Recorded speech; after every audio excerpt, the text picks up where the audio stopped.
kick right in front of the goal, and it's in. Second, cuts to the corner, take the shot, he scores!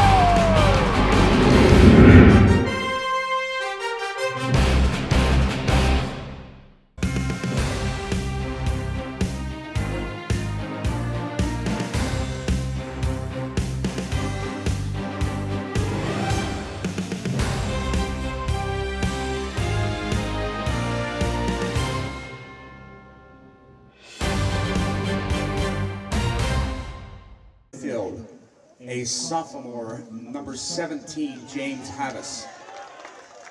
At defender, a junior, number 18, Brady Lowe. At defender, a senior, number 29, Eli Kipriotis. And at forward this evening for the Blue Devils, a senior, number 30, Benton Thompson. The Blue Devils are coached by head coach Mike Gullo, assisted by Brian Lucchini and Ron Wilshire.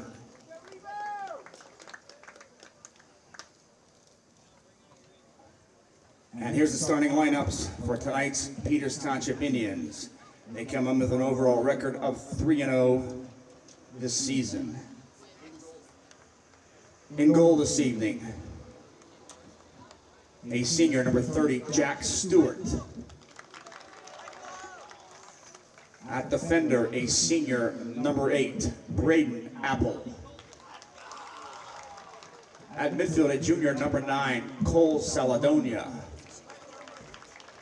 At defender, a junior, number 14, Luke Evans. At defender, a sophomore, number 2, Colin Exley. At midfield, a senior, number 21, Colin Freilich. At midfield, a senior, number 11, Cam Glass. At defender, a sophomore, number 17, Connor Glass. At striker this evening, a junior, number 6, Keaton Kelly. At striker this evening for the Indians, a senior, number 10, Anthony Maiello. At midfield, a senior, number 3, Brady Rose. The Peters Township Indians are coached by head coach Bobby Dyer, assisted by Lucas Heasley, Ryan Kelly, Tim Kane. Good evening, ladies and gentlemen. Welcome to Thursday Night Soccer, where your Peters Township Indians will take on the Mount Lebanon Blue Devils. I am your host, Ven Kelly, and standing to my right is my partner in crime, Connor Seaman. How are you tonight, Connor? I'm wonderful tonight, Mr. Kelly. It's a great day for a section opener. It was a little bit rainy earlier in the day, but it seems to have cleared out. Temperatures might drop a little bit towards the end of this game, but it's going to be a real fun night. And, you know, these section openers always have a little bit more punch to them, so I'm looking forward to that. Absolutely. Well, as long as the rain doesn't pick back up here, it is beautiful as we speak. A nice little sunset going out over to our west. And it looks like Mount Lebanon's getting out there, taking their positions on the field. Peters Township will make them wait a little bit with their on-field huddle that they'd like to do out there with the whole team, and then again with just the starting lineup. They kind of get in their little huddle. What happens in there, Connor? You've been in a lot of those. In there, that's really where the captains are putting those last little instructions on the game, telling you to get stuck in. Give me an example. I don't know if I can give very many examples on broadcast television, Mr. Kelly. But Okay, so that tells me what I need to know. That's perfect. It's a very fiery atmosphere. It's very loud. It's very, very intense. They want that energy right from the start, and you get a group of high school boys together, you know that energy's coming, and right here they all have that same goal to win. Okay, perfect. So here we go. They are taking their lineups, and I don't know if you want to go through it real quick as we get to kickoff here. Absolutely. We have in goal today Jack Stewart yet again. And the back line, we have Colin Exley playing stopper, Luke Evans playing stopper in front of him, with Connor Glass flanking out to the right and Braden Apple out on the left. In the midfield today, we've got Cam Glass, Cole Saladonia, and Colin Freilich. On the left wing, it looks like we've got Anthony Maiello today. Keaton Kelly starts at striker, and Cole Saladonia makes the start on the right wing. So Well, you were announcing. Oh! Cole Celedonia with the goal. Perfect start for Peters Township. Oh, let's go. 34 seconds into the game, Celedonia with his first shot of the day and his first varsity goal for Peters Township. I don't know if you could ask for a much better start than that from Peters. Just gets the ball in, little bit of a bobble from the Mount Lebanon goalie. Celedonia in the right place at the right time. Peters Township 1-0, 34 seconds in. That ball was kind of bouncing all around the goal of Mount Lebanon there, and between Keaton down there, Cole, it looked like Colin was down there. We had a few players down there kicking it around, and eventually it found its way to the back of the net. So good start for Peters. Keaton tries to head it on to Cole, but it's going to roll over to Mount Lebanon goaltender. So he's going to slow things down just a little bit. Obviously, Mount Lebanon has a little something to think about here. See if they can collect themselves and answer for Peters' big start there.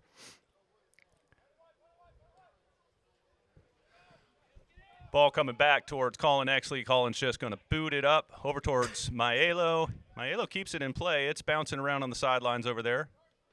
Still in. Finally, it looks like a call. It looks like Bappel pushed the Mount Lebanon player in the back, so it's going to be a free kick for Mount Lebanon here. So Braden Apple right there where he's supposed to be just gave him a little bit of a shove, and I think the guy went down, so it got called. Colin Freilich misses on that ball. It's in dangerous territory here. Mount Lebanon looking, and what a shot. What a shot. Was that Big Mo out there? Let's see if the family's down there. I believe that was number 9, I believe, is Mo.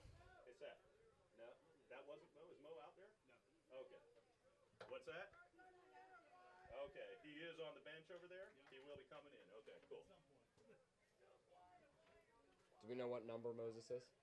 What number is Mo? 22?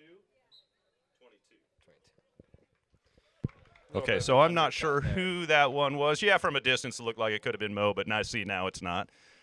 Keaton and Mo, good buddies off the field, so I'll be rooting for him. Somewhat, of course. Also his brother playing center back. Keaton will be going up against him. Here's Maiello on the ball. Number 10, way out there on the other corner. He's going to try to get across in, and he does. Keaton tries to get his head on it. Can't quite get it. Now Connor Glass, doing some nice stuff to keep the ball in play, but chips it out to the goaltender, Mount Lebanon. Mount Lebanon picks it up. And again, Peters Township just threatening here. With his first involvement in the game, I think this is a good time to bring up Connor Glass making his first varsity start tonight. He has replaced Ralph R.J. Bush out on that right back position. R.J.'s made the start in all 3 of Peters Township's previous games. Don't know why that decision was made. Maybe tactical, maybe a little bit of fitness with R.J. I know he sometimes struggles with the ankles, but big chance for Connor today to show what he can do and make the case for that being a permanent position. Well, a couple things that I saw. Obviously, Connor just did great to earn his position or earn this start that he has tonight. In the last game, he was just very strong. Showed what he had, and also it seems to me RJ was one of those players that went down at one point in that last game. Now, very dangerous stuff here. Ultimately, ends up kicking it in the side of the net, but the Mount Lebanon player was definitely getting past a lot of his defenders there. So Peters needs to stay alert here and shut it down a little bit sooner than that. Peters has been living a little bit dangerously here ever since that goal went in the opening minute. Not a lot of composure in the back, just diving into those tackles a little bit. That's something the coaching staff's going to want to just calm down and make sure that they can be a little bit more disciplined, stay on their toes a little bit more, and not get caught diving in. So Stu kicks it up to midfield, and it's bouncing around off heads. Keaton's up for it. Cam Glass getting his foot on it. Here we go. Freilich he does win the fight for this ball. He gets it over to Cole. Cole gets it back to Keaton. Keaton taps it off to Cole, and Cole almost catches up, but it was kicked away nicely by the Mount Lebanon player. So Peter's going to try to regroup here and go again. Oh, look at that move Cole did. Let it go past him. He's going to get that. He did get it. Oh, he kicks it up, trying to get something that Keaton could get his foot on, but there was a defender there, and the goaltender just picks it up. So good stuff from Cole Celedonia. And let's see what happens now. Mount Lebanon kicking it up to midfield. Cam Glass. Yeah, it's great seeing both the Glass brothers out there on the field together. I know as a dad, I got to see that one time. Well, more than once. One time it's both playing at the same time. Oh, okay, so there's a whistle. Players helping each other up. And that's just going to be a free kick for Peters Township. Yellow card. Did he get the yellow? He Yellow did. card there for Benton Thomas. That is Mount Lebanon's starting striker there. Big-time lacrosse recruit last I heard. Dual sport athlete. Is that right? He's a big guy. Another big 30 on this team, just like Plum last week. They had their big number 30. Mount Lebanon has their big number 30. So ball up to midfield. Mount Lebanon in possession, but not for long. Connor Glass getting the ball out to Keaton. Keaton gets his foot on it, but it ends up going out of bounds. Keaton was one of those players on last Thursday night against Plum who had a big-time recovery game. Wasn't his best night out against Norwin, but he showed resilience and the ability to come back and fight through that adversity in a big way, bouncing back against Plum. Well, really good to hear that take on it. I'm not exactly unbiased. So I appreciate a fairly unbiased opinion on that one.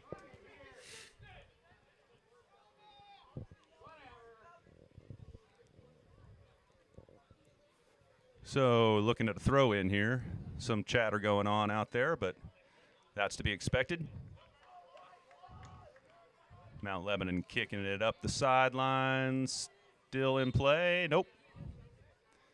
Ultimately went out of bounds. Another throw for Peters. Big throw by Bappel. Brady Rose gets his head on it. Keaton coming. Keaton looking. Keaton gets the ball in, but to nobody.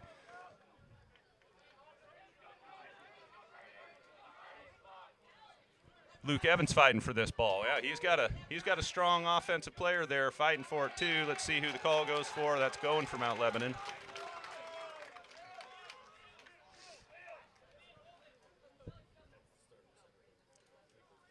So Mount Lebanon down towards the Peters Township side of the field, getting a big throw here.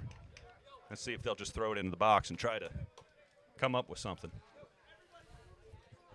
How many of these guys you know out there, Connor, on that team? I believe in the starting lineup for Mount Lebanon, there's only one that I know and played with. I think number 9, Liam Frey. I played club ball with him for 2 years before he spent a year abroad in Finland playing over there. Came back, I finished out my club career with him for a couple years, and I know him pretty well. He's a good guy. His dad's really fun. Good family. I like them. He's a good player, too. He's going to be one that Peters Township's going to want to watch tonight. Great. Then on the bench, I know Cam Forquer and Noah DeFeo, and Benton actually played on my Century team for a while, too. So I have, of the teams we've played so far, the most Mount Lebanon connections. Gotcha. I'm still thinking about you telling me that he went to Finland and played for a year. What a fun experience that must have been. Now, are his parents Finnish or something? His dad works in international business, and so spent a year, I believe, in Helsinki. Wow. Ball up for Peters on a corner. Coming back out. Let's see. Luke Evans chasing it down, but no, it's going out of bounds. It's a Mount Lebanon throw. Nope. They're giving it to Peters, so here we go. Connor Glass to take it. Keaton out on the side. He's going to get this ball, going to corral it as best he can. He's going to get it back over. Oh, nice. He does sneak it through to Froelich. Oh, kicked out nicely by Mount Lebanon. Froelich almost had something going there. Okay, so now Mount Lebanon moving the ball nicely. Number 25 backing off to collect it. Going up against Cam Glass. Never an easy endeavor. And ultimately kicks the ball out for a goal kick. So Cam doing his job there, just staying with him. They doing a man-to-man tonight, are they? It looks like they're doing a man-to-man tonight. That is what I think after some of the struggles early in the Norwin game and in the Bethel Park game when that man-to-man got a little bit lax, I think he's going to really be focusing on tightening that up the rest of the season, which after speaking with some members of the team, I know in the Norwin game I'd like to issue a correction for myself. I said that it didn't look like they were playing man coverage, but hold on, I'll wait till the end of this attack. Big shot here. No problem for Stu. Well saved by Stu. Great Stu, but after last week, I'm expecting so much from him now. Exactly. What a game he had last week against Plum. I just got to bring that up. That just was the amazing. Cherry on top. A number of incredible saves in the last 10, 15 minutes to keep it at 2-0. Yes. Capped off with the penalty save on number 30 from Plum to keep the clean sheet. Just what a night from Super Stu. It almost didn't matter at that point because they were 2 down, but the fact that he saved that was incredible. Okay, so let's see. Back to play here. Peters Township with the ball. Brady Rose. Brady taking this ball. And gets tripped up from behind for it. So free kick going to Peters. Nice job, Brady, to get the ball down into territory and then win the foul.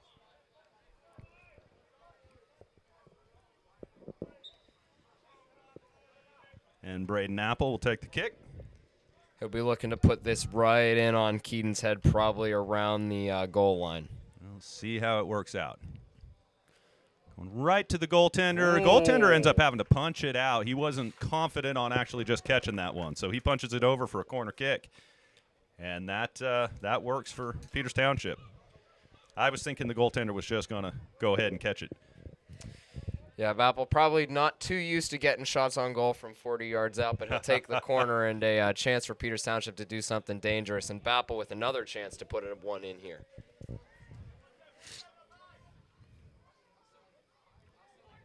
Apple with the kick. It's up. Nice delivery. Punched out. But Connor Glass gets his foot on it. Not bad at all. Oh, Peters needs to talk a little bit. It looked like Braden Apple and Connor Glass were both kind of going for it. Neither one of them really came up with it. But ultimately ball out on Mount Lebanon, so it's a Peters Township throw. It'll stay down on this end of the field. Connor now going to look for either, well, he's got Cole, he's got Freilich, he's got Keaton. And ultimately goes off head of a Mount Lebanon player, and it looks like out for a throw.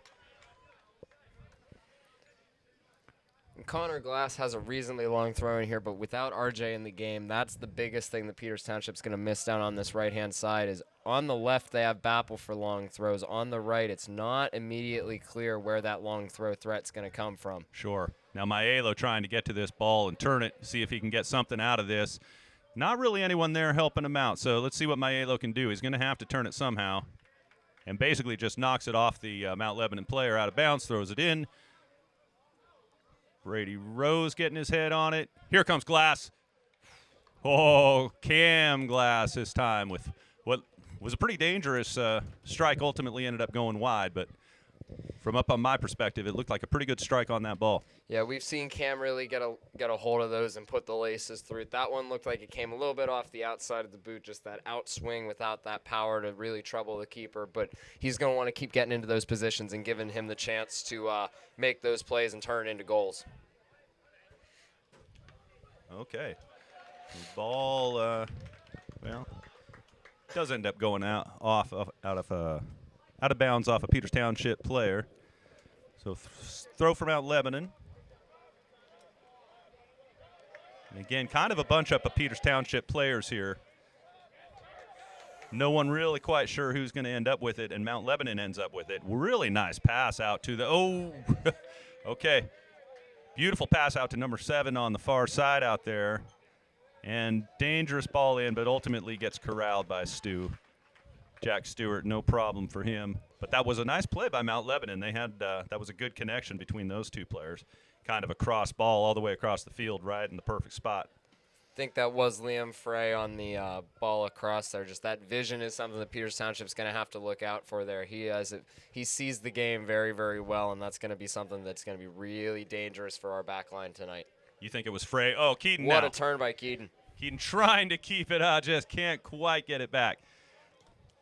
You think it was Frey that did the cross out there? I believe that was Frey who did the cross out there. That was good stuff. That is not an easy cross to do, and he put it right in the right spot. Okay, Connor Glass. Keaton Kelly. Keaton gets it over, but thought that Cole was making the run. Cole was at a standstill for a minute. But Cam Glass gets it. Ooh, does he sneak it almost? Oh, hey. What do we got going on out there? Milo looked like he just kept the boot in a little bit there, got the ball, got the man. Man goes down. That's going to get called, especially in that spot. With this game getting a little testy, I expect the refs tighten up the whistles a little bit, call a couple more fouls, try and just keep the tensions on, especially early in this section opener. Yeah, did you see Maelo go down right after the first guy went down? It was sort of a weird thing where it almost looked like the other guy kind of did something, or maybe Maelo was just embellishing a little bit. I'm not sure. Either case, it was fun to watch. Here we go again. Cole Celedonia sending Keaton. Keaton, oh, he's got the goaltender to beat. Goaltender decides to come out, and it's probably a good thing he did because Keaton was looking to catch up with that ball. Mount Lebanon goalkeeper playing very, very high. We saw the same thing on that shot from Bappel on the free kick from 40 yards out. Mount Lebanon keeper was playing all the way outside his 6 to start the free kick. That's why he had to backpedal there. That's something that Peters Township, especially a Colin Freilich or a Cam Glass with that cannon of a leg, might be looking to just touch and have a hit sometime in this game to try and catch the keeper out and see if they can steal a goal that way. Gotcha. So we just had 3 subs come in. I see Charlie out there. Charlie, Jake, Nathan are the 3 who have been introduced, and Charlie making an instant impact here. here. Look at this. Charlie again. Charlie gets it over to Froelich. Froelich just looking for an opening. Not going to find it. Back out to Charlie. Charlie wants it. Shoot. Oh. And Connor Glass. Okay, Mount Lebanon getting it back, moving it up the field. Number 5 scrambling around the midfield a little bit and only gets it back to his defense in a dangerous position. Number 5 trying now to get it way up to his number 7, his right wing out there. Only manages to kick it out of bounds. So some good stuff coming in, especially with Charlie there involved in about 5 out of 10 of those touches, I believe. Cam Glass chasing. Cam Glass still, and Cam does ultimately get it. What work by Cam Glass. Cam coming down. He gets it to Charlie. Mr. Lulich, he cuts it in. He's looking. Oh, is that Maelo? Oh, you got to love it. What vision to get the ball over to Maelo. That was just beautiful stuff by the strikers of Peters Township. They definitely connecting on there. Maelo, you know it's coming for him. Scored in every one of these games so far, yes? Yes, he's up to 4 goals on the season, leading the team. I don't believe anybody else has more than 2. So he's going to look to extend his lead at the top of the team's top scorer charts tonight. And I don't doubt that he will. So we got Nathan with the ball. Nathan trying to get it downfield, but looks like it came off his foot, went out for a throw-in. Mount Lebanon, big throw-in, midfield. Off of Mount Lebanon head, but then coming off of Colin Exley's. And Mount Lebanon now. Nice kick up. Okay, here we go. Oh, Another Stu. good claim by Stu. Stu really did the right thing there and kind of saved Connor Glass's skin there. Connor Glass got a little bit stuck out in, I don't know, sort of out in no man's land just slightly.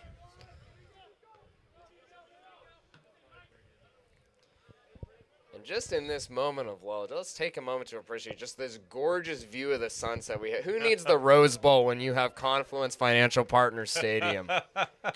Well said, well said. Just a gorgeous night out here.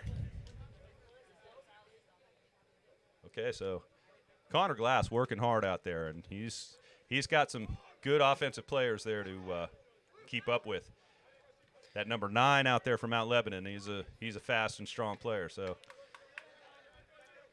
Okay, again, Charlie Lulich looking. He does get it down to, he's going for number 4, who is, again, I'm going to ask you one more time. Who's number 4? Number 4. Jake something.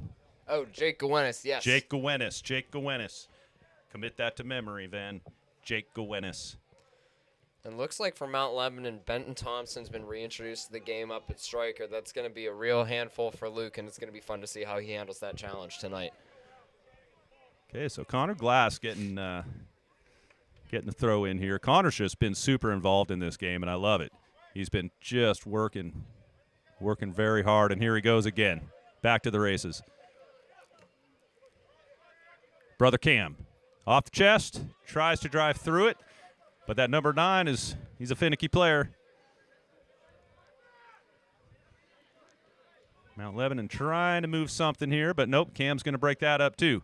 Maelo playing in the center really wants this, but Charlie's got it. Trying to get it back to Anthony. Connor comes off the Mount Lebanon player, and Connor's going to throw it in.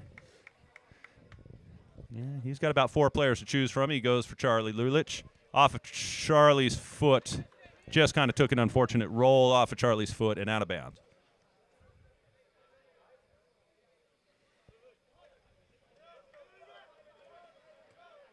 Yeah. Blue Devils in tight spaces. But number 4 gets it out, trying to reach his right side. Doesn't quite get there.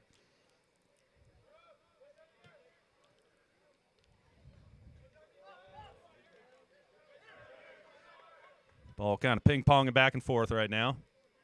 Now up in the air.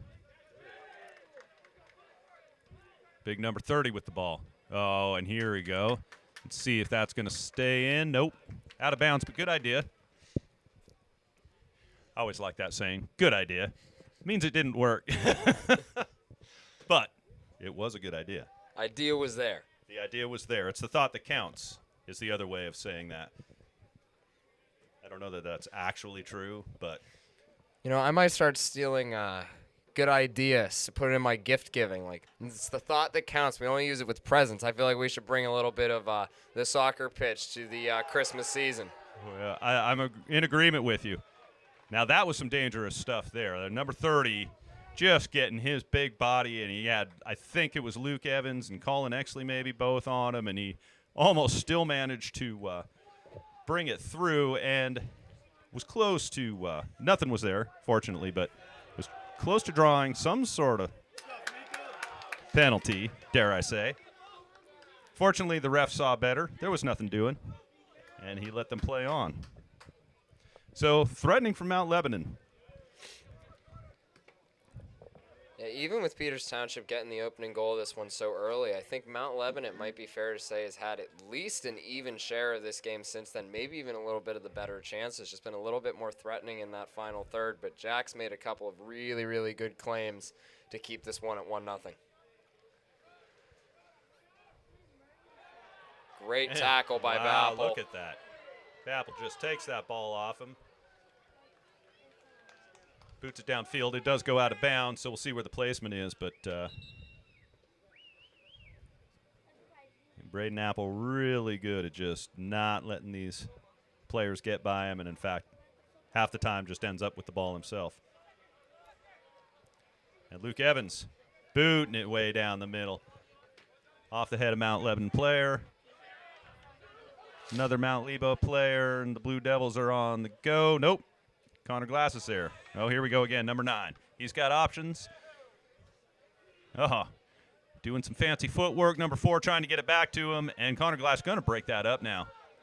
Maelo keeps the control. He's going to get it outside. He was actually going for Nathan, but Nathan looked like he kind of overran a little bit what Maelo had in mind.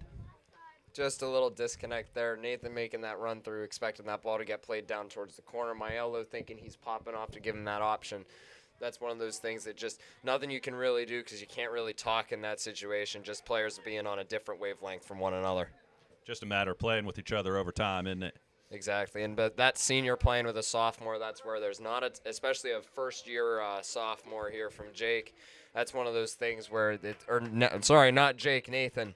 That's one of those things where as this season goes on, we'll see less and less of those sorts of miscommunications. Yeah, that's when it gets nice, is when you really see the team gelling, you know. You see it in some of the players. Certainly Anthony and Colin Freilich have that. They've had it forever. You're starting to see it with some of the other players. But, yep, by the end of the season, we'll expect that to be really taking shape. But, of course, that happens on all teams, doesn't it? So it's not like an advantage for us. Everyone's getting better over time. Okay, we got some more subs happening here. What just happened? Did Brady Rose come back after being subbed off? I don't know who went out. Connor Glass went out, and I think maybe it was Brady that came back on. Oh, ball's still in play down there, huh? Brady Rose definitely back into the game. Cam Glass looks like he's been moved out to He took his brother's position. Right wing. Madzuski and Gowenis still in the middle. Difficult to tell who was replaced in this change. It was definitely Connor Glass went out, and his brother Cam took his position. So the Glass brothers really covering that defensive right side there. Looks like it was a straight Brady Rose for Connor Glass here, and then moving Cam to the outside. Nice back. play by Great Charlie to ball get it by back Chuck. to Freilich. Freilich really wants to go to goal. You see him looking at goal, but he knows he's got Maiello over there. He's just going to kick it towards, and it's going to come off the Mount Lebanon player for a corner kick. That's where Freilich's a little bit deceptive with those legs. He looks like a bit of a stockier, sturdy midfielder who's going to be in your side all day with his strength, and then he just has that little quick burst of acceleration. Not as severe, but I would say in the same vein as a certain Jevin Kelly who used to play for this program. Sort of that deceptive first step quickness. Deceptive speed, right? Well, it was a really good setup by Lulich to really get it over to Freilich to start that run. So that seems to be one of the ball in. Cam Glass. Mount Lebanon finally kicks it away, but that ball was really bouncing around in dangerous territory for a good several seconds there.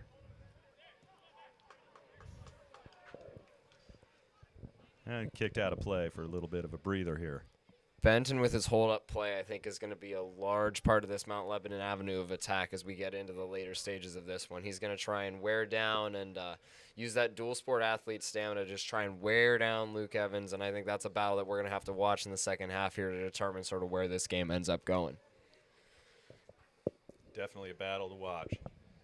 Luke's right on him right now, and I'm sure has been told by the coaching staff, stick to glue. Stick like glue on number 30, so should be interesting to see how this goes. We are, down to the 13:30 mark here. Plenty of time left in this half, much less in the game.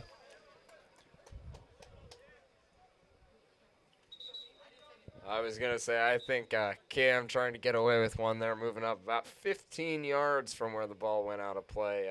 Hey, man. It's one of those where if it comes off, it's brilliant. If it doesn't, feel a little bit silly walking back with the ball in your hands, especially that big of a distance, because that is not a quick little walk. Yeah, the little nuances that go out there on the field, you know. Just those little aspects of gamemanship. We're Right. trying to just sell a foul that extra little bit, trying to advance that throw in just a tad. Right. Happens on all sides, part of the game, but something that really can start to, if overdone or done correctly in some circles, can really start to get under the skin of the opponent. Gotcha, yeah. Yeah, you can kind of see when it's like another team is just getting so annoyed with the opposing team. And it's little stuff like that, I think, that some of the fans don't necessarily even pick up on. Mm-hmm. But out on the field, that's the little stuff that I think builds up, right? Just that little bit of gamesmanship, and it's a lot harder to tell from up here, but when you're down on the field, there's just so much chirping that goes on between the guys. Just every play comes with a little comment. Every tackle, just that little bit of verbal encouragement, if I may. You may. Okay, so Another Charlie. great flick by Charlie. Really nice. Oh, and look at this. Getting it down to his buddy Maiello. Maiello going to kick it back in. Wow, defender there.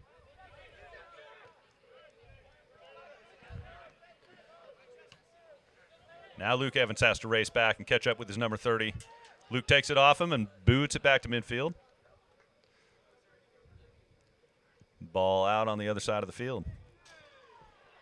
Oh, and this speaking of gamesmanship there, just kicking the ball over the fence there from 18. Yeah. Even with the ball boys, that's sort of the thing you'd see in a club game where just trying to deflate the game a little bit. But in high school, definitely a little bit of unhappiness there from the Peters side. Definitely getting a little edgy out there. Brady Rose gets his head on it, tries to get it back over towards Maiello. Here comes Nathan. Nathan trying to fight to get this ball before it goes out for a goal kick. Ah, they do keep it in. Nathan again tries to get it back over. That was Cam Glass. Bappel now with the ball. Bappel goes down. Looks like a throw in for Peters. Everything in that far dark corner now, getting a little bit tougher to see, but here comes Braden Apple with the big throw. It's going to go all the way into the box, come off the head of Mount Lebanon, and off the boot of Mount Lebanon, number 17, kicks it up to midfield. Number 30's there. And well done on the clearance there by the Mount Lebanon midfielder to not just get that connection on a half volley, but on the half turn as well. Very well done. And Peters Township resigned to just kick it out of bounds and kind of get back. So yeah, that was a good little play by Mount Lebanon there to get it up the field. And we're down in the final 10 minutes of the first half here. Peters Township still leading Mount Lebanon 1-0, but the game has tilted a little bit down towards this Mount Lebanon attacking end. So Peters Township probably at this point be looking to at least get into the half at 1-0 or potentially see if they can strike while the iron is lukewarm, I would say, and really get in with a flattering 2-0 advantage. Mount Lebo just made a couple subs, including pulling off their big number 30.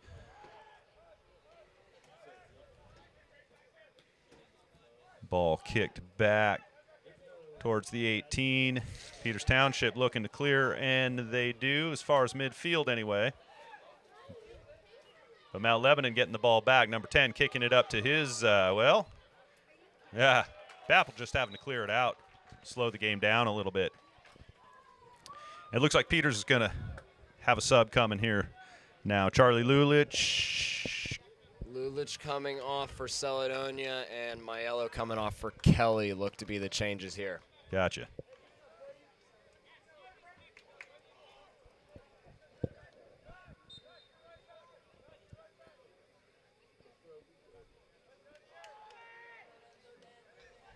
Okay, so the ball thrown in. Peters trying to clear it out of there. Lebo putting it back. And Peters heading it out for another throw in. So here we go again. Now Lebo going to throw it as close into the box as they can. Peters kicking it out. I think that was Luke Evans who got the foot on it. Looked like he paid a little price for it as well. Nathan's still in, racing all the way across the field to catch up with this one. Here comes Brady Rose. Gets his head on there. Number 17 with the ball. Number 17's got some good foot skills. He kicks it back to his number 4. And they're going to reset through the backfield. Number 2 coming up, gets it to his outside. Right attacker going to see if he can get a cross in here. Oh, goal kick. So Mount Lebo really fighting to get something before halftime, and they still have plenty of time if they can just keep up this sort of press. And just with that series of long throws in that final 30 yards for Mount Lebanon always one of the most dangerous teams in the section at those throw-ins. It's a little bit of a chicken or the egg situation. They're always dangerous, always well-trained on them, but also, especially we'll see in that away leg at Mount Lebanon later in the season, such a narrow field that especially at Mount Lebanon, just always very, very dangerous, where a normal throw can turn into a long throw, and a long throw can put the ball right where it needs to go to be directed into the net. Wow. Just a very, very well-trained set-piece team because they need to be to take advantage of it at their home field. Gotcha. How much narrower is that field, do you know? Their field is, if you can see on the Peters Township field how the yellow line's out by the back of the football like sideline coach's box. Yeah. Mount Lebanon's sidelines are closer to where the white for the football lines is on those benches. Okay. Just maybe a yard outside of that. You lose probably 5-6 yards on either side. Very, very narrow. Definitely something that not just the coaching staff talk about going into the game, but you have to really change the way you play in that space. It always turns into a lot more of a rock fight in the just wide there for Mount Lebanon. Dangerous strike there, dangerous. So, yeah, that was a little bit closer than we want to see here, getting down towards the last 6 minutes or so of the halftime. But Mount Lebanon not giving up, and Peters has to turn something on here, I think. Because if Mount Lebanon keeps this up for the rest of halftime, chances are something's going to find the back of the net. So Peters really has to pick it up here. Cole Caledonia finally kind of getting involved since he's been back in. Peters would 2 more subs here for Peters Township. Looks like guys coming off the bench. That is Looks like Maiello coming back in, and Charlie Lulich. Is that who that is? 10 and 19. Looks like it. So wanting to generate some offense here, I would say, huh? Yeah, you can tell Anthony Maiello based on that wrist tape and that wrap he has. I think it's on his right hand. But, Connor Glass being reintroduced here for Jake Gowenis as well. Looks like he'll be coming back out to this right-hand side in the back. Gotcha. What's going on with Maiello's hand? I don't know if it's an injury thing or if it's more of like a confidence ritual type thing because Gotcha. I've never been aware of any wrist injuries he's had, but he's worn it for as long as I can remember. So I right? I think it might just be sort of a signature look type of deal. I never even noticed it before, but that's very interesting. I'll be watching for that. That's cool. Okay, so ball in off Cam Glass's head. Keaton turns to try to get there. Connor Glass comes up with it. Charlie Lulich. Keaton's going to get there just enough to get it. Kind of knocked out to Brady Rose. Oh, Cole Celedonia trying to fight through. Mount Lebo shuts him down temporarily anyway. Wow. Braden Apple does good to press on that defender. Didn't really get the pass he wanted back to his right back. So the ball goes out for a throw in.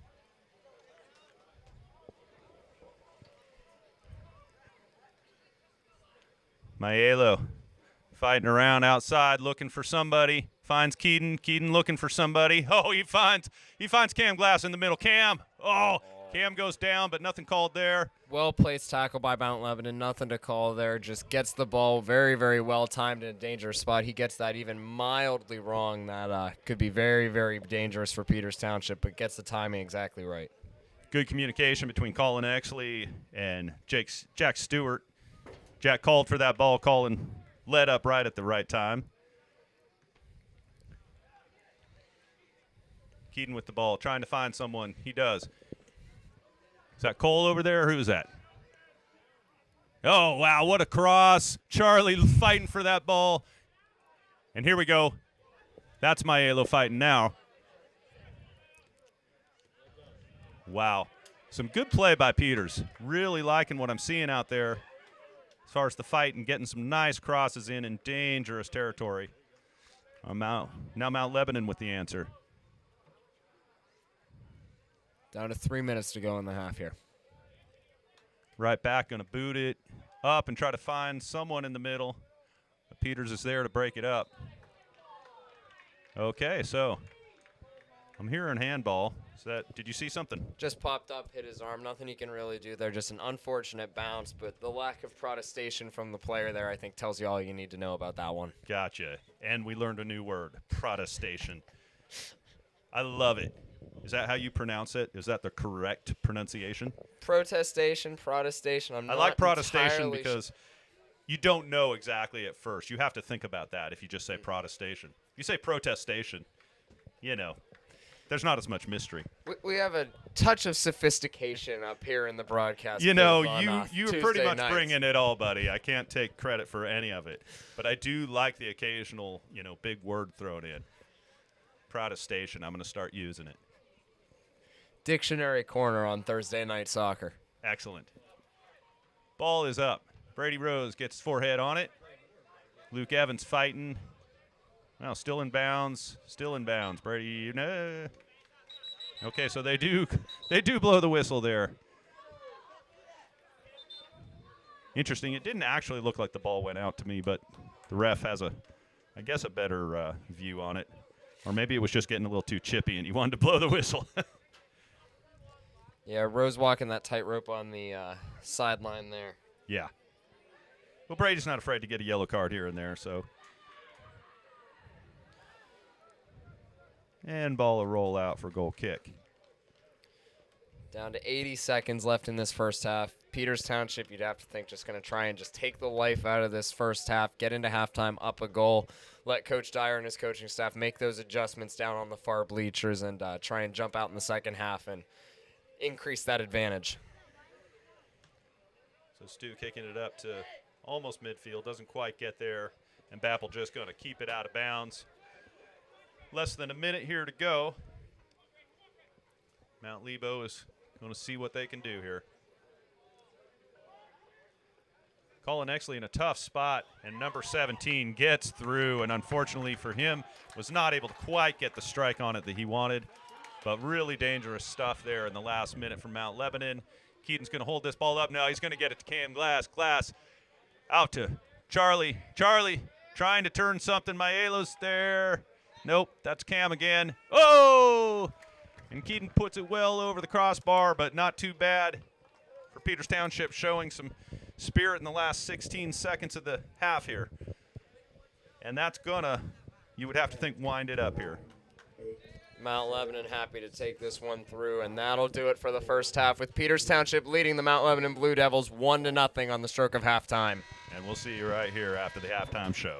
And we're back from halftime here at Confluence Financial Partners Stadium as the Peters Township Indians lead the Mount Lebanon Blue Devils 1-0 here after a pretty entertaining first half. Indians jumped out 34 seconds in with the fastest goal that I can remember for Peters Township in a varsity game in my 4 years here.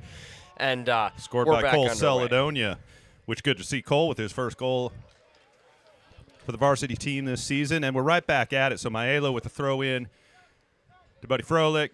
Froelich out to Braden Apple.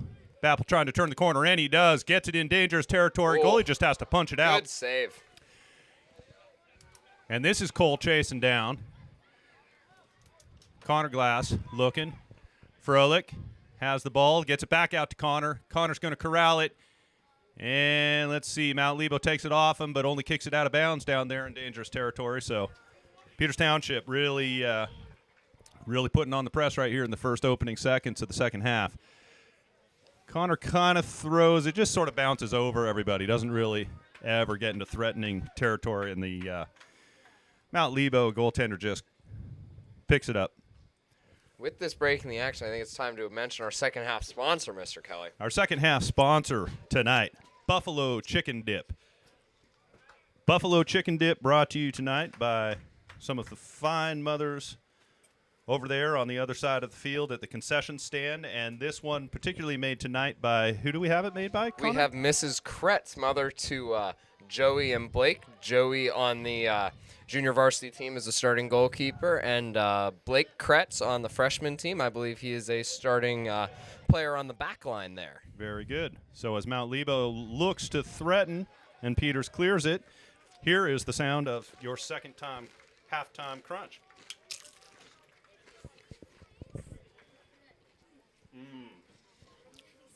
I tell you, that is some awesome buffalo. I think that's a winner. I think this might be the best buffalo chicken dip that we've had in the press box so far this season. Connor, I can't argue with you. That is some great, just enough kick to it, not too much. Oh, works really, really well. I think that's just a half step down from my own mother's buffalo chicken dip, but that is just incredible. Oh, gotcha. Well, that's high praises for sure. So we forgive the listeners at home if we get a little bit of crunching in our microphone, but this buffalo chicken dip is not to be taken lightly.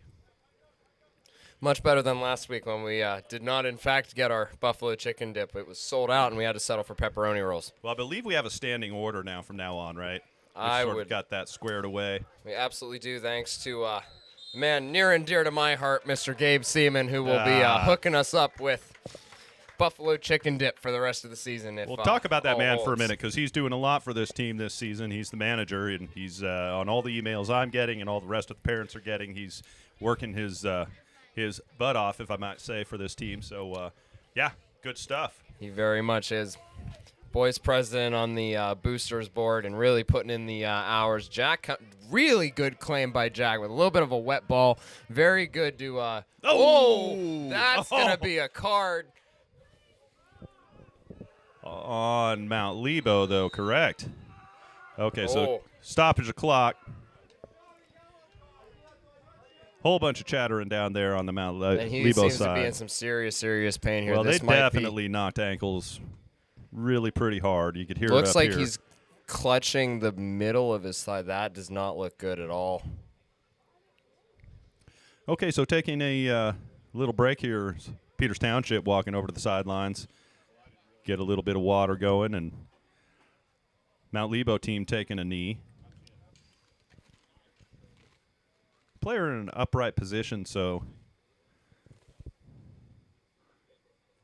suppose you'd rather see that than them down on the down on their back. But yeah, definitely taking their time to get this right here.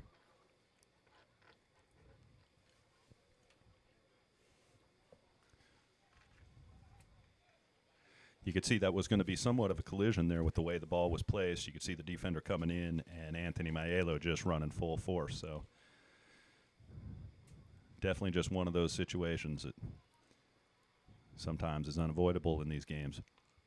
The Mount Lebo players leaving the field. Anthony coming over to investigate. So will the coaching and medical staff do their due diligence here? What do we got? We got any good good stories, any good tidbits, any information that's been floating around your brain that you've been wanting to just let out into the cosmos there?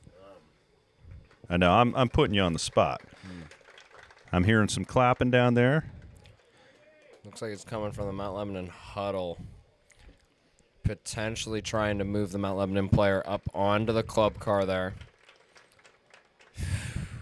Coach Helbig getting really close to Amber's foot there in the golf cart. That was a little scary. But you just really hope that this Mount Lebanon player, it's not a serious long-term thing, even with the severity of the pain he seemed to be in when he went down. You're just really hoping it's not a long-term sort of injury. Definitely taking their time moving him, keeping his legs straight here.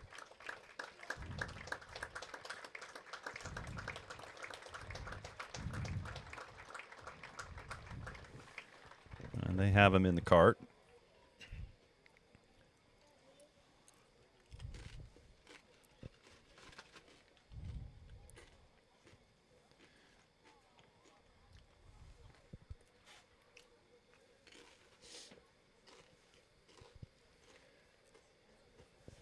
And driving slowly off the field now, just really securing that leg in place. So, round of applause for the player. Obviously in a lot of pain, but I'm sure he'll get through it, and we wish him all the best.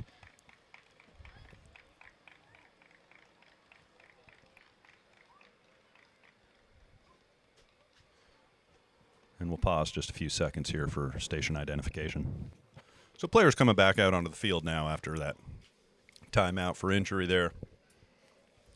All our best wishes to that player there.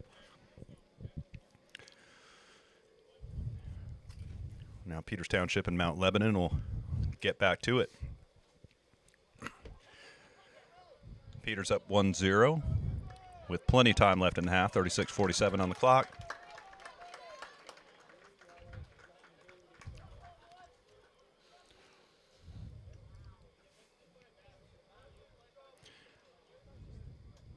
Ref's just going to drop this ball at the feet of number 30. Number 30 is going to kick it back to Stu, who's going to corral it, and play begins from there.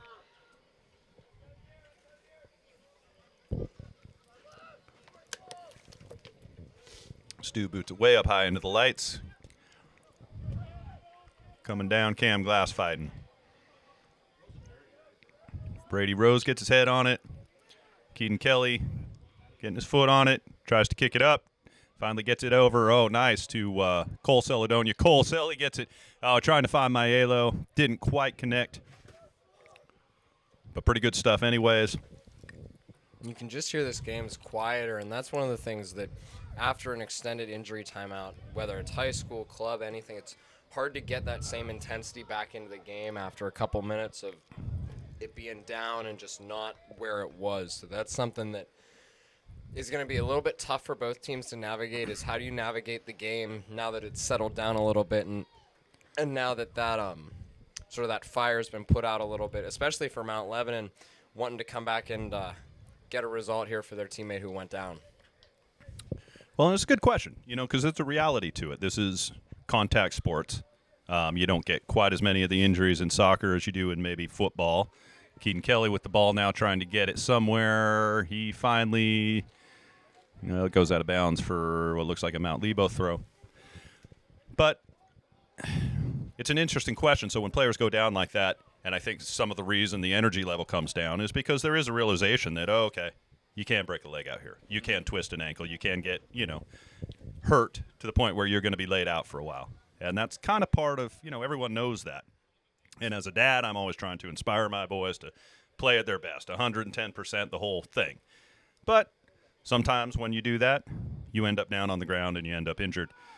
So how does a coach like Bobby Dyer, who's been doing this a long time, navigate that, I guess, is my question. Really, the message coming out of this, especially with that, he'll be able to have made some tactical changes based on what he saw in the first couple minutes in that huddle while the injured player was getting tended to over here. And then he's really just going to be asking his guys, Okay, so we have another collision down there. It looks like between Selly and number 17 down there. Both of them get up. But go ahead. Continue with your thought. If you remember where you were. Talking about Bobby and how he navigates these injuries that, and how you get the team back up to the level they were, right? We're going to have potentially a little bit of a testy situation here with a Mount Lebanon parent very angry, looking to down on the fence, yelling at the ref. Sorry, didn't mean to. No, that's derail. all right, Just Connor. Where are you looking? This guy down here? Very, very aggressive walking around. Huh. Looks like he might be heading. Just very aggressive. But that shouts for a foul there for Mount Lebanon. Going to be a throw-in. But back to Bobby Dyer, he'll be asking his guys to win the next 5 minutes. The next 5 minutes are important because it's either going to – Mount Lebanon's going to come out of that. They're going to fight. And as I said, like when one of your teammates goes down with one of those severe injuries, you want to come out and you want to get the result for them. You want to sort of win one for the Gipper, as it was, and sort of they're down, they're out. You want to come back and you want to show them that you can fight and get that result for them in support of them. So Mount Lebanon's going to come out. They're going to try and take control of this game. And Peters, if they can win the next 5 minutes, sort of weather that storm, they're going to feel good about where they are in this game and sort of where the progress is. Gotcha. Brady Rose turning the ball up to Freilich. Freilich now chasing. We got Cole Celedonia trying to catch up. The ball comes back. Freilich now trying to get it out towards Keaton Kelly. Colin Exley gets his head on the ball to stop it from going any farther. A lot of fighting out there right now. Pretty good stuff. Selly kicks it up. Okay, he's got Maiello on the outside. Anthony's going to let this ball roll out and then do a quick throw in, it looks like. He's looking for Cole, but no, he ends up leaving it for Bappel. So Bappel with the throw now.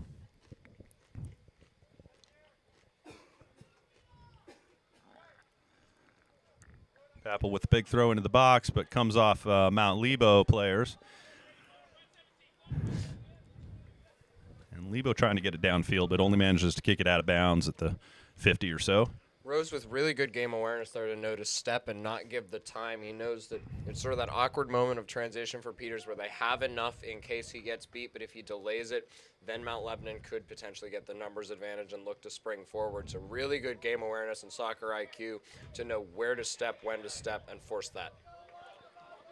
Okay, so Keaton fighting for the ball here and fighting still. He kicks it. Oh, nice. Maiello's there. Maiello's going to get this one. Nope. Lets it go out, but it is a Peters throw. Bappel coming.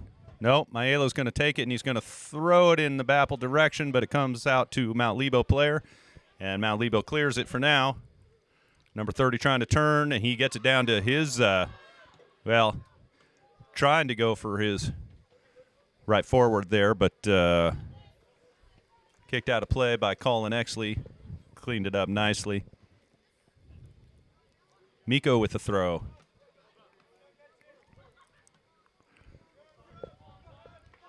Cam Glass gets his head on it, goes out for another throw in.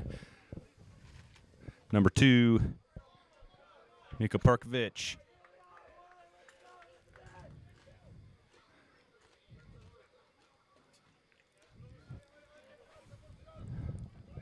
Mount Lebo now resetting, and here they come.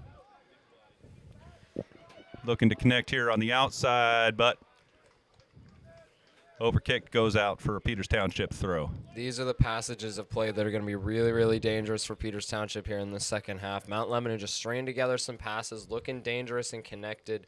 That's where they're going to feel like they have the best chance to get back into this game, and Peters Township's going to feel just the most sort of nervy and just a little bit shaky in trying to keep this as Mount Lebanon breaks again. Looking for the cross, and they get it, and the ball comes in, going towards goal. Coming off Peters Township head, but the ball is not cleared yet. Number 17 still with it. Number 17 work it. Brady Rose working as well, and ball eventually goes all the way out. Brady Rose goes down. He's kind of holding his leg a little bit, and we're hoping maybe looks like he's in some amount of pain there. He kind of took a weird stumbling fall there. So the clock is stopped, and Brady's going to get looked at here. Ultimately, the ball, I think, was just called out for a goal kick. But we've got the cart coming back up, and Brady seems like he's in a decent amount of pain over there. So we really hope that's just kind of a stinger for now.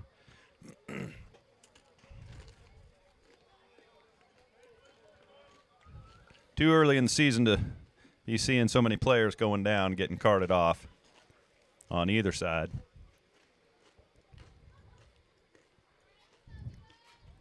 So coaches both having to go to their benches and draw on some of their depth here. Stu gearing up to kick it back into play. Jack Stewart. Cam Glass. Oh, intercepted by Maiello. Number 30 tried to get it back to his defensive player, but Maiello intercepted it. Now here he comes. Goaltender kicking it back to midfield. Luke Evans on the ball. Cole Celedonia. Oh, wow, look at that. 3 players there, and the Mount Lebo player gets through them all, but then only manages to kick it all the way down to Stu. Stu's going to bring it into his box and pick it up.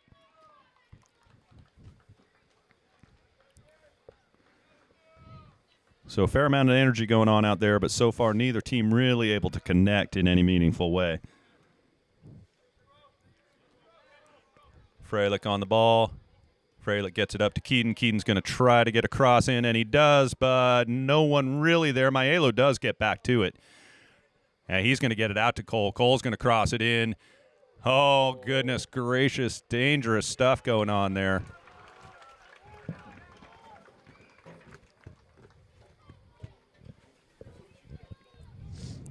Okay, so we've got a corner kick coming up for Peters Township. Selly's going to take it.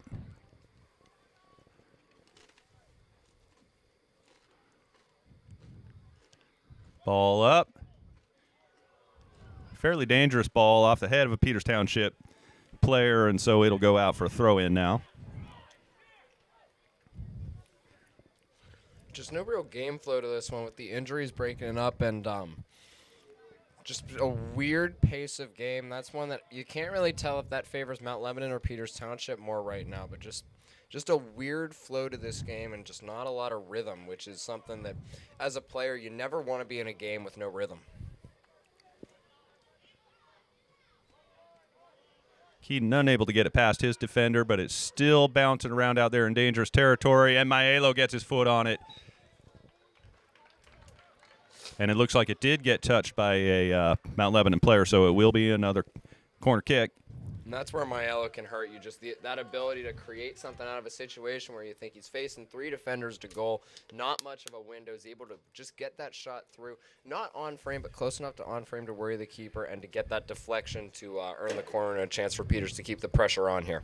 Selly again, a lower ball this time, and coming out to Mount Lebo, who will clear it. Braden Apple gets all the way back to make sure that it goes out of bounds so the rest of his teammates can come back and help him defend. Agreed. Ever since the injuries, the sort of energy and pace of this game has been a little bit odd. Hasn't quite fallen back into place yet. We'll see what happens here. We're still, well, we're down to the 26-minute mark. Plenty of time left for sure. When as a player, these games without rhythm are just very, very difficult to stay focused and keep that mental composure in because you don't have that ability to really just let the game take you where it needs to go. It's a lot more cerebral. It's a lot more you're thinking through everything you're doing. And when you're not playing in rhythm, it's like watching a point guard in basketball who's trying to shoot his way out of a streak. It's just, and Mount Lebanon might be through here. Yeah, number 11 wanted a better strike on it than that, but definitely some dangerous stuff there. Was that Ignati getting his foot on that? It's been a while since I've seen Ignati, but there he is, big number 11. I'm going to go ahead and say that's him. I know he's out there somewhere tonight. Some of these guys, you know, you don't see for a year or two, and they look completely different. Just spring up or that whole facial structure just changes. Comes with the age range of these high school players. That's right. Of course, Ignati was always a big guy, but he's ever bigger now.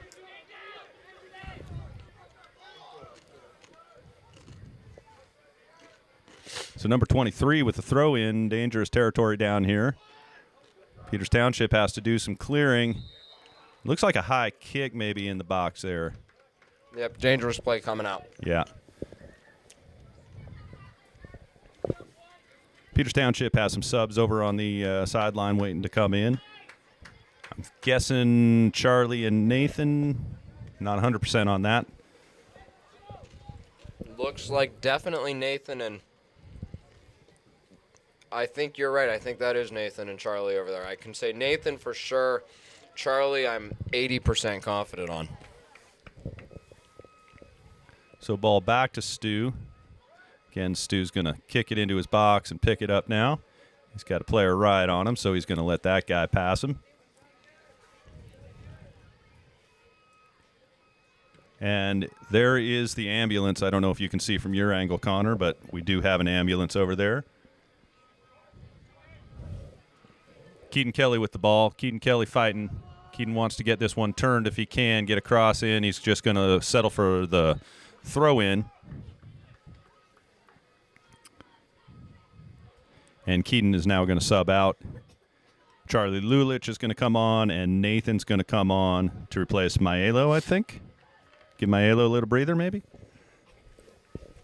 Yeah, they'll be looking to give Maiello a breather until probably about the 15-minute mark and have him run the horses until the end. Sounds good. I like that. Whistle blown. Must have been an offsides call.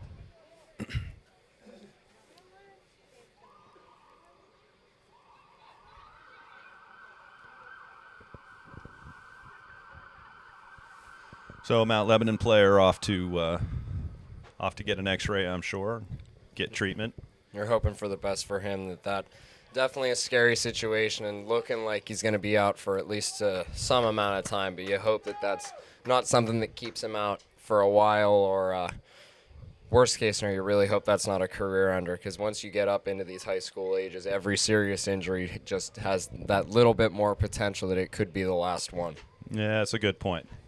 You do talk to a lot of dads who are like, yeah, my senior year, I just tweaked this or did that, and there you go. So, you know. But let's hope it's not that. We'll wish them all the best and a speedy recovery. Looks like Cole is going out and Maiello coming. Is that Maiello coming right back on? That was the shortest breather. That was the shortest 10 minutes I've ever seen. All of 90 seconds on the bench for Maiello. Wow. That's going to be a foul on Mazuski. Mazuski contributing to the game. Don't know if that's in the way the coaches want or not. Sometimes, you know, a little of that isn't so bad, but now Mount Lebanon feels like their energy's picking up a little bit. Number 17 looking to get something. He drops it off to 25. 25's going to kick it, but very wide of the goal. So Stu's going to let the energy kind of calm down just a little bit here.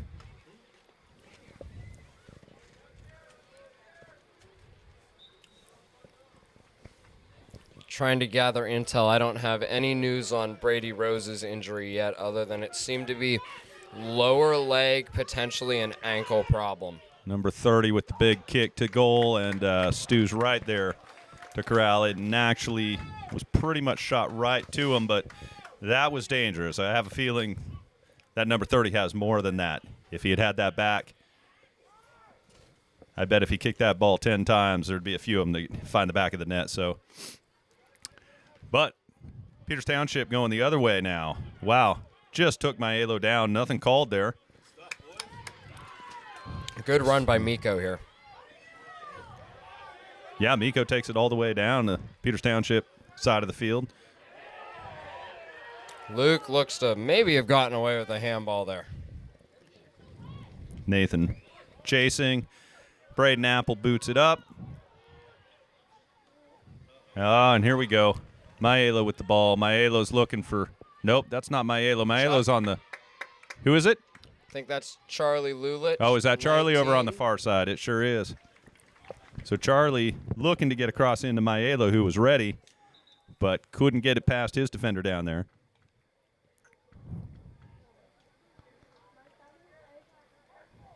On that far side of the field where everything starts to look the same, but that's Connor Glass with the throw in. Ball bouncing around in dangerous territory. And goes out for another throw. Yep. Whistle blown. They don't like something.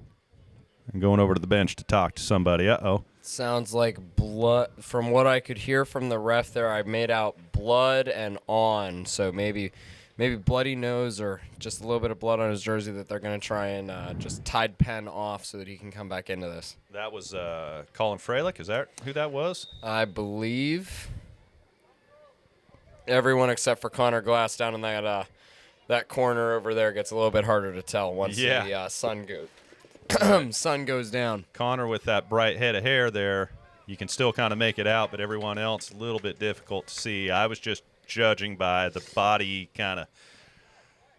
language, and it kind of looked like a big, strong dude. I'm saying it was Freilich.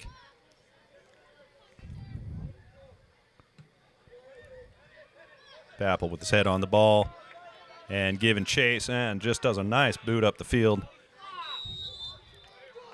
And they're going to call that one back for the foul on Bappel, which is interesting. It was kind of bouncing around in where it looked like Anthony Maelo maybe could have taken it up. What's going on out there? Cam Glass with a yellow card there, just not, looks like he got it for his mouth, just not smart. And here you want to see him just get all, he doesn't feel like what he said warranted a yellow, but as the coaching staff's yelling at him, not the time to argue, just having picked up one. Ref's in the mood to pull. You really can't afford to get a dissent second yellow 10 seconds after you picked up your first. Gotcha.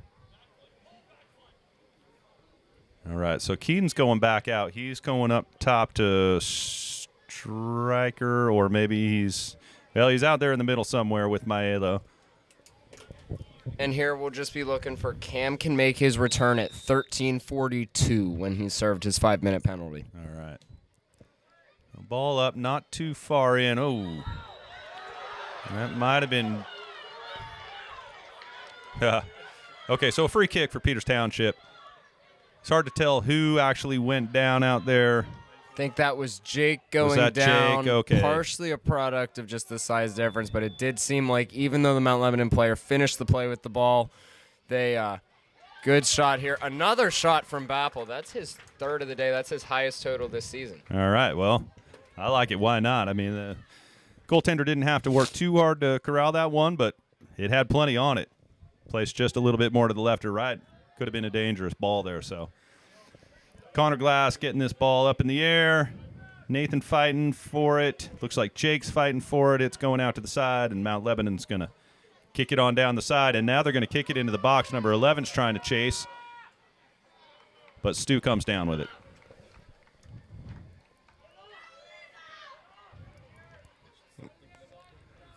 And Stu's going to boot it up. Selly trying to get his head on it. Selly gets back. Yeah, nice work by Cole Celedonia there.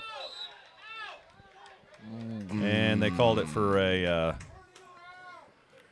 they called it out of bounds. I don't know. It was interesting. It looked like, from my angle, it looks like it's just right on the line. Isn't it supposed to go all the way out before it's called? It was. I didn't see that one as fully over, but of course the official has a much better view looking down the line than us up in the booth. So, and they don't ask us for our opinions on those when they're making those calls. They really don't, although they should, I think. So Cole doing a nice job to turn the ball. Let's see. Keaton's going to get back. He's actually he's going to get it out to Nathan. Not really connecting with Nathan there on that one. They're both on separate pages, apparently. Luke Evans fighting. Braden Apple fighting. Keaton Kelly gets his head on it. And Maiello now calming it down in the midfield a little bit. So Maiello's kind of playing like an attacking mid, it almost looks like right now.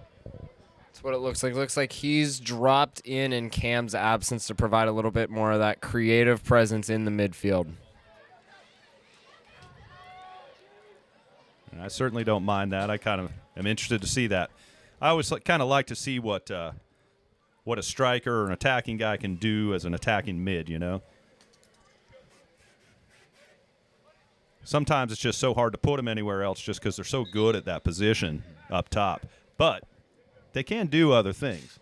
And sometimes these guys, you know, like Maiello and such, you know, can actually see the field a whole lot more and do a lot more in the midfield that, you know, it's kind of fun to watch sometimes.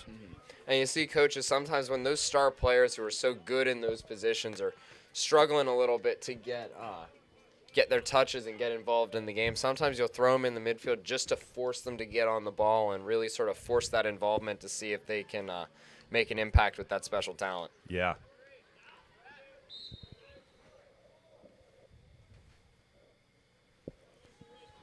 Braden Apple with a throw in here. We're down to our last 15 minutes, and I think you said it was 15-something where Cam Glass got to come back in. Wasn't that right? That will be at 13:42. Oh, 13 it was. Okay, so a couple minutes off yet. And over half of his 5-minute suspension served. All right. Okay, ball up. Keaton's giving chase. He's got the goaltender coming, though. He's going to have to back off.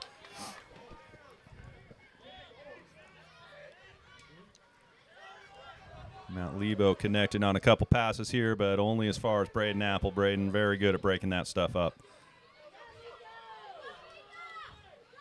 Number 2, Miko coming down the sidelines. He's going to see if he can get some. Oh, this is good stuff here. Oh, ho, ho.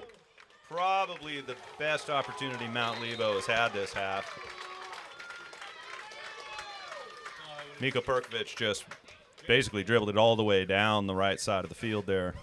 And actually was able to turn the corner and get a really nice cross into his player. Just ended up going up over the crossbar. So unable to answer Peters Township one goal, but not for lack of trying there.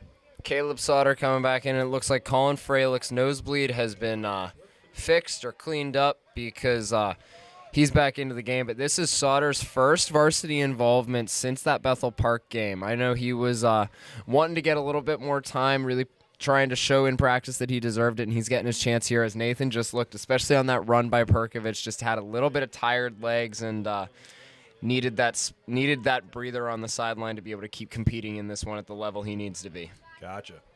Now Charlie trying to fight through this one. Goaltender just boots it back because it was a pass back. Unable to pick it up there. Oh, ho, ho, ho, ho. Wow, that was a big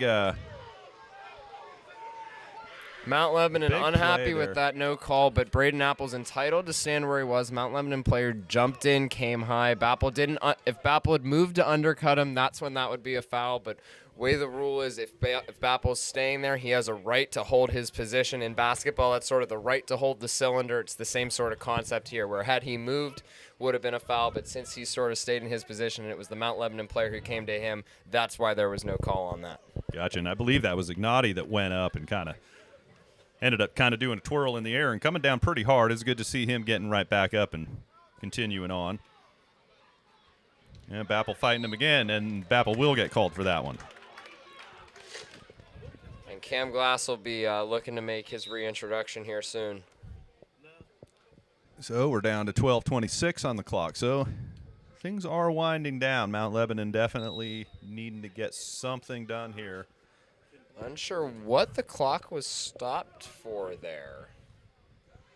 Looked like a conversation the Mount Lebanon captain wanted to have, but typically when the player's losing and wants to have that conversation, you don't stop the clock. As Mount Lebanon wins another free kick here about 45 yards from goal, almost exactly. Dangerous area here, and that was sort of I'm not sure really about that call. Didn't seem like a whole lot there, but definitely sets Mount Lebo up for something potentially dangerous here. Looks like, comes right to Stu, but Stu unable to clear it with his punch. Mount Lebo trying to get a turn on this, and they do. Oh my goodness, what an opportunity. And the player, number 30, can't believe that he sent it over. He wants that one back. And Cam's coming back on now, and Peters Township just with 11:30 to go in this are going to really need. Not sure why the clock stopped. Typically, subs only stop at under 5 minutes by the winning team, so I'm not really sure why the clock stopped here. Well, we're back going now, so it's a mystery that will probably never be solved. But the ball is back up to the midfield, and we get the call for Peters Township pushing Noah the back. DeFeo there just cleared out with that little – another one of those basketball analogies there, just going up for that rebound like that, pushing the back. Yep. Just the same sort of play you'd see from two centers in 2 months when college basketball's back. So Braden Apple gets it up in the air off the head of a Mount Lebo player. Connor Glass fighting, but Mount Lebo gets there.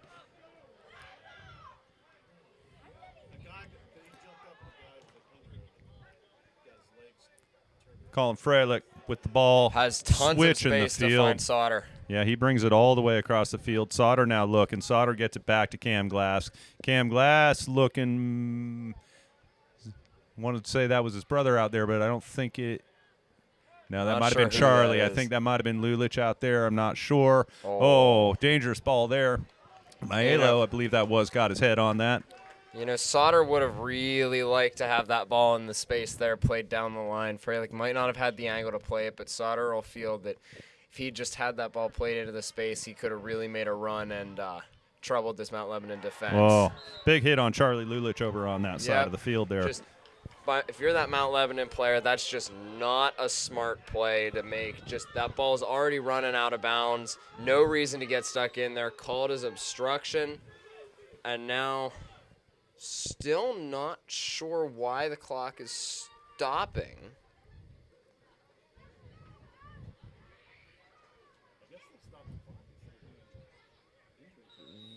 Now the clock runs again. So a bit of a mystery. Looks like Connor Glass is going to take this kick. Evans, they said start the clock. I think the ref gave the signal to start. Okay, so clock rolling back in play. Okay, another whistle here. All right, so Peters Township drawing a foul in dangerous territory for Mount Lebo.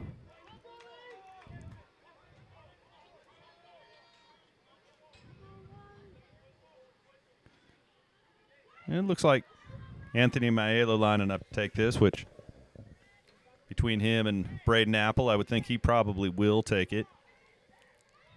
And now Connor running over to discuss things a little bit. Just with this being slightly left, I might think Braden might want this. But Maelo kicks it into the wall. Oh, bouncing around. Oh, still in the box. Just keeps on deflecting off of people. Oh.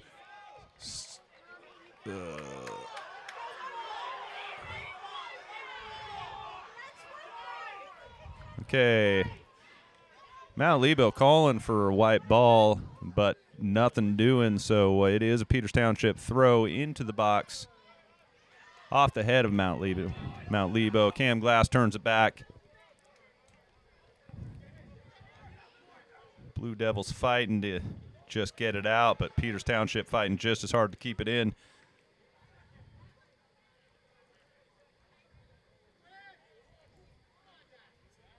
All right, a lot of physical play going on out there, that's for sure.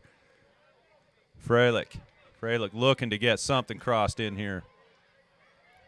A little bit of grabbing. Freilich's going to get called for that one. Yeah, that hand fighting going both ways, and then Freilich just with that little shove, that's going to get called every time there. You could see that was coming.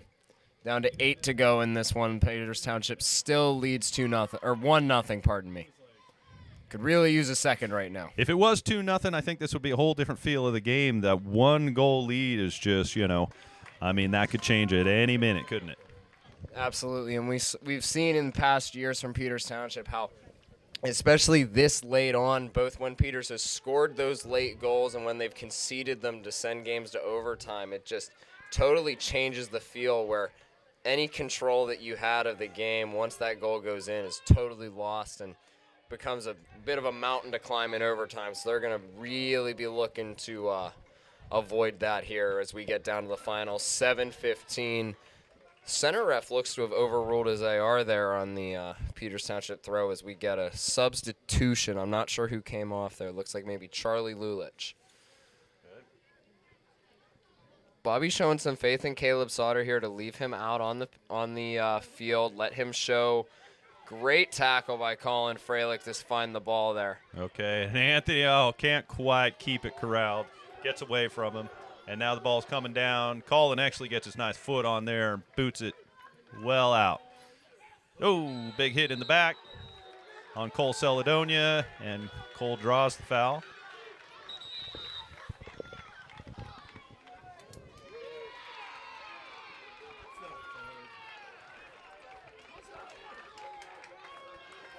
And that likely is going to end number 4's night here as his timeout will not be served until 1:38 to go in this one. And you have to think, as if the score holds for Mount Lebanon, they won't be wanting to make any subs that late in this one and waste that time.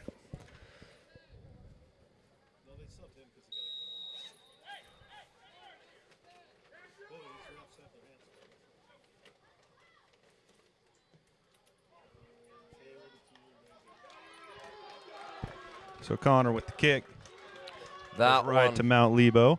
That one will be irritating for this Peters Township coaching staff. Just nobody in the box, and you could see as soon as that happened, Coach Lucas Heasley over there, you can just see the frustration in his gesticulations. Gotcha. Is it time to break him out, Mr. Kelly? I think that this last, 6 minutes, 12 seconds has to be brought to you by Hershey's Nuggets. Mildly sweet, special dark chocolate with almonds this time. We went special dark. I didn't want to switch it up too much because we've had such a good streak going, 3-0. Have we been enjoying the special dark all season, or has it been the normal dark? It's been the milk. The milk chocolate. The milk chocolate. With almonds. But this is the special dark chocolate with almonds. So, Connor? We are under the lights. Yes. Have all you want, and let me make a special offering to the rest of the crew here. Ball already out of bounds there when Benton Thomas made the move. He's not happy. He feels like he was fouled, but if the ball was already out, it's a moot point. And the official right here, not sure why he's standing over the ball. Clock does not stop until 5 minutes.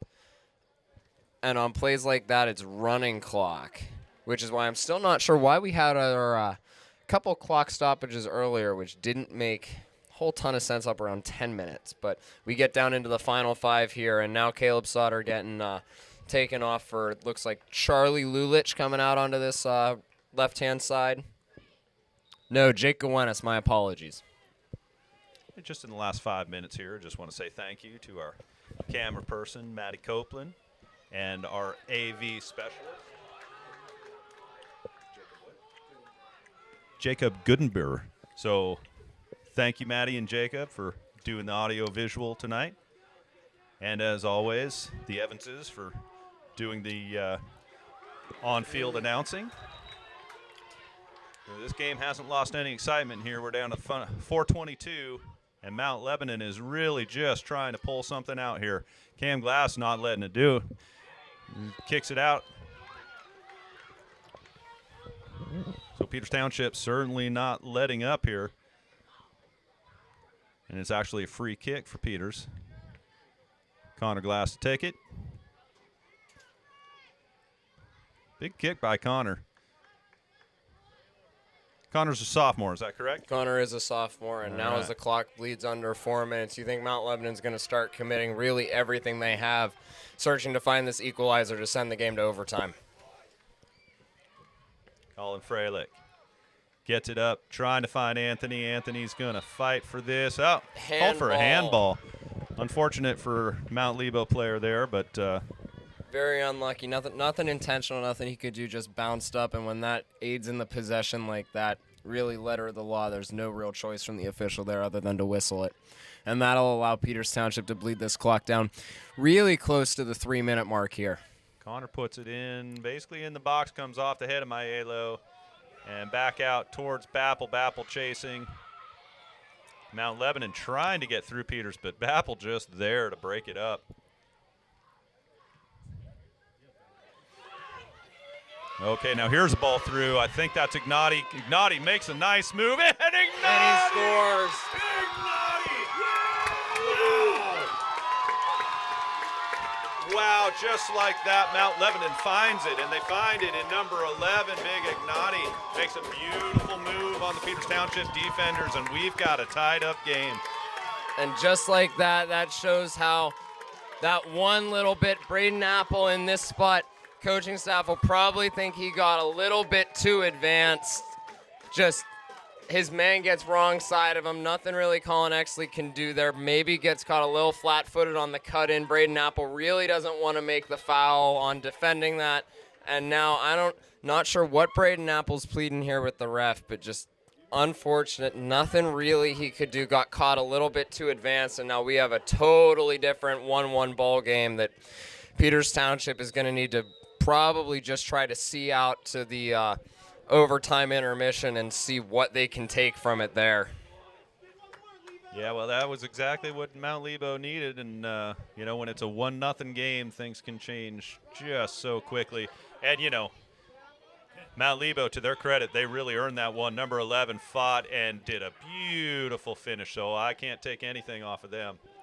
Unless can Peters find a winner here late. They get a nice cross in, but number 17's there to clear it out. Oh, Connor Glass, ball's still in. Almost looked like it was out of bounds, and Peters almost gets the answer. Can't quite find the back of the net, but that was about as close as you could come. Keaton Kelly coming back out. He's going to take place of Jake. Is that number 4 going out? That is Jake coming off for Keaton coming on. Yep. And that's a chance for Peters Township that if this game doesn't go the way you want, you're going to look at and really wish you had back. Difficult technique to hit that on the half volley, but one that you feel like that close to the net. I didn't catch who it was with the hit, but they're going to think that close to net, they sort of have to finish there.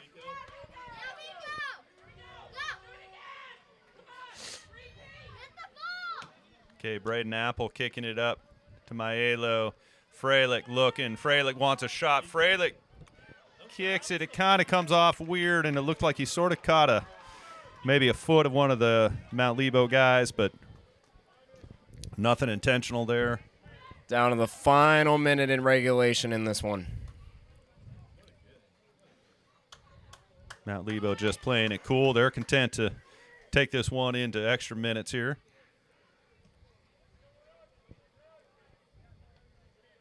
Cam Glass gets his head on it. Mount Lebo kicks it way up into the lights and beyond. Naughty tries to find it out of the air, but not quite. So last gasp for Peters Township maybe here. Nope. Instead, it's going to come back towards Mount Lebanon side. Well, if Peters wins this one now, they'll have scored in both the first and final minutes of this one. And now...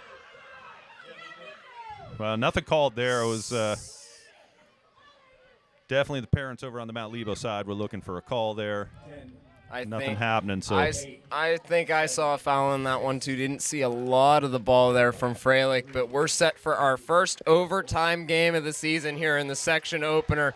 Peters Township 1, Mount Lebanon 1. We head into our 5-minute break, and we'll be back with the first 10-minute overtime period here after the break. All right. We'll see you then. Okay, so getting back into overtime, and we've got Connor Seaman here, who's going to explain the overtime rules for all of us people out here who don't quite understand them. Connor? So overtime rules in Whitfield soccer are fairly simple. 2 10-minute halves, golden goal, meaning that if one team scores, it's over, we get to go home. Whether that's Mount Lebanon, Peters Township, doesn't matter if you score in the first minute of the first half or the last minute of the second half. A goal here ends the game. If we're still tied after 2 10-minute overtime periods, the game's declared a tie. Both teams will get to go home, and that'll really hurt in the standings because tie breaks, if you're level at the end of the season, wins is the first tiebreaker. So both of these teams will certainly not want to miss out on a win as we get back underway, and Peters Township dumps it all the way into the Mount Lebanon end. Gotcha. Okay, so ball up and back. You know, just a little bit of history here. The last overtime game I believe Peters Township as a program played was last season at Mount Lebanon. I believe that was a 3-2 victory, ended with a goal by Anthony Maiello in the first half of extra time. That is the one and only overtime win that I was on the bench for this Peters Township team. A number of overtime losses, one to Cannon Mac and one to another school that I can't quite – I think it might have been Upper St. Clair. No, Upper St. Clair was a draw to hand Upper St. Clair the section and break Peters Township's 4-in-a-row hopes my sophomore year. Yeah, I vaguely remember that. And that's one of the things that if you're going to have an overtime game and you want it to be fun and entertaining, you want it early in the season because once you get later in the season, teams at the top start getting content for ties if it gives them a leg up in the standings, and these games just get a little bit placid and lack that fire that you'd hope for games between the Big Four in the 4A South section. Gotcha. Well, I'm waiting to see some good fire on this game here. So far, just a lot of kicking it around, nothing really coming together. Mount Lebanon here trying to get something going, but again, cleared out by Peters.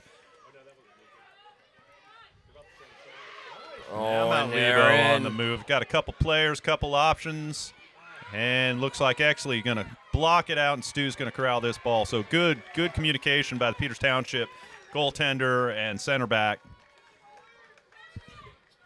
Because that was some dangerous stuff with Mount Lebo coming down the left side there. Stu booting it way up into the lights, coming down off Colin Freilich's head. Maiello trying to get this so he can turn and get something. Oh, and Maiello does come up with it. Oh, but unable to get it past. Okay, so the ball comes back in. Freilich's going to corral it. Freilich out to Maiello. Anthony looking to do something here, and he's going to get past his man. Maybe. Nope, Miko's able to keep him out. So good play by Miko, number 2 out there. But out for a Peters Township corner here and a chance to walk off winners. Okay, so very big corner kick here. The Braden Apple's going to take.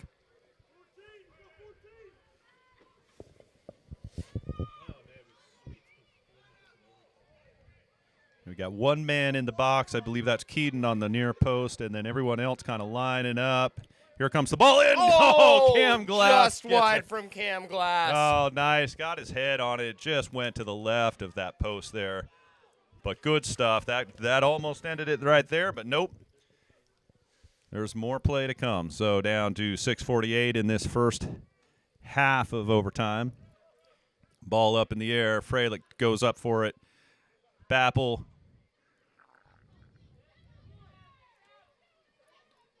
Luke Evans fighting. Luke gets it upfield. Anthony Maiello. Anthony has to kick it back and ends up going to Mount Lebo. Mount Lebanon. Colin, he's got a decision to make. He kicks the ball just up as far as Bappel. Bappel gets beat by number 30. Oh, number 30 crosses it over and was trying to find his number 9 it was. Instead, the ball goes all the way out of play across field. Bob really not happy with that. You can see from the reaction, telling Bappel that he got too cute with it. I think Bappel heads in the right spot there, wanting to get it out, just have a little bit more possession and control in this one, but can definitely understand the frustration from the sideline of, in a game balanced on such a knife edge, that little mistake can really mean the game.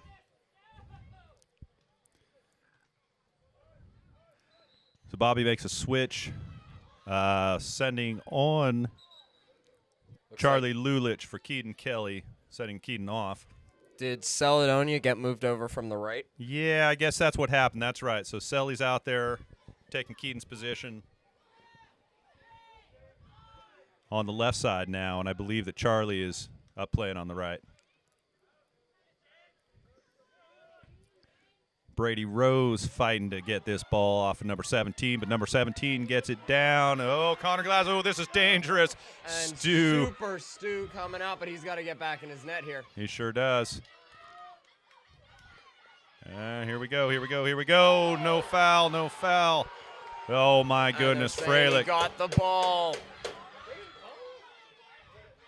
Wow, just some intensity going on out there. Colin actually booting it up, trying to get it cleared. Cam Glass going to now definitely clear it. Cam kicking it up all the way. There. Trying to find, I believe that's Lulich out there. Oh, and that's not what you want to see from Lulich.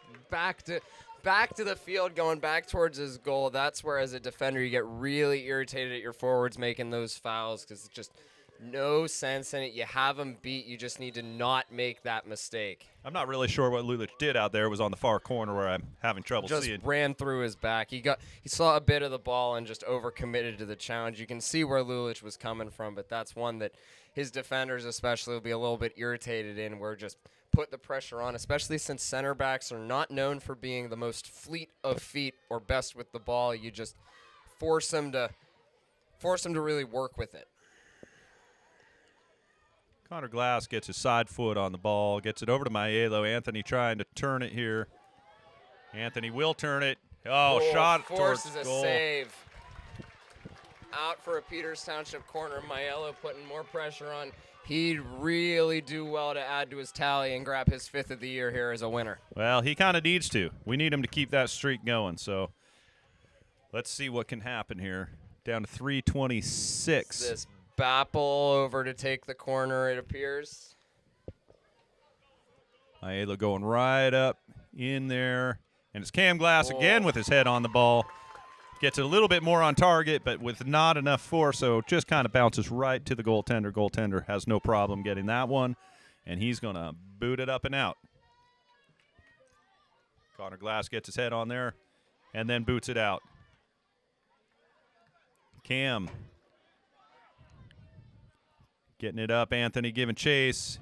Ball out of bounds. Peters Township throw. Anthony's going to try to do a quick throw, but nothing doing. Brady Rose coming out here for, is that Jake Gowennis who checked? That is Jake Gowennis who checks back in. 2.5 minutes to go here in the first period of overtime. Connor Glass with a throw, and this is going to be a corner now.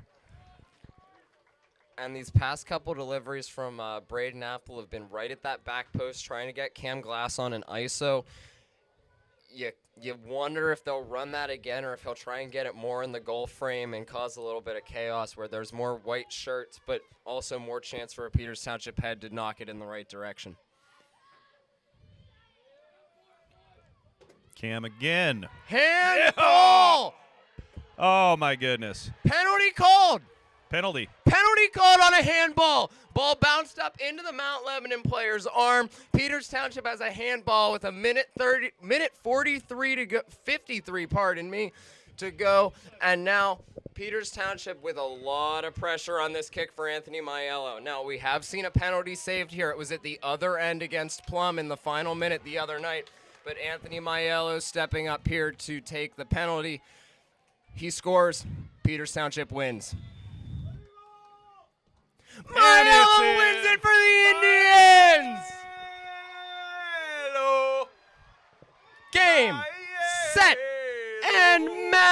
Anthony Maiello, with his 5th goal of the season, delivers, and Peters Township will walk off winners here at home.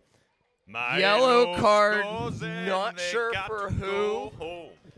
Not sure for who the yellow card was for, but they don't really care for Peters Township. Anthony Maiello, his 4th shot of the game, 5th goal of the season. Peters Township walk off. All right, Connor. Well, I think that's it for you and I and everyone here tonight. Thank you so much for watching the game. It's been a good one, and we will see you here next Thursday. Indeed we will. All right. Have a good night.